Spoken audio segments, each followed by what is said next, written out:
При проблем с засмукването, причината много често не е в помпата, а в неправилно сглобената смукателна линия. Затова сега ще ви покажем какво съдържа комплектът G-Max с маркуч и накрайници и как правилно се свързва към центробежна помпа. Комплектът G-Max е подготвен така, че да имате всичко необходимо. В него влизат смукателен маркуч Bullflex с диаметър 25 мм и дължина 7 метра.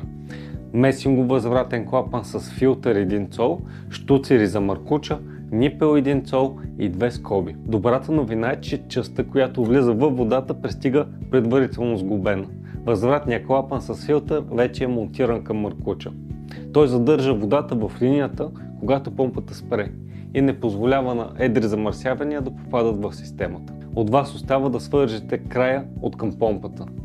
От оребрения накрайник развивате нипела 1 цол, свързвате го към входа на помпата и отново с холендровата гайка го свързваме с маркуча. Ако използвате помпа с различен размер, при нас ще намерите и отделни елементи, с които да си сглобите сами такъв комплект, според конкретното ваше приложение. В нашия канал може да гледате как се свързват и други видове помпи. Екипът ни е готов да помогне при възникнали въпроси.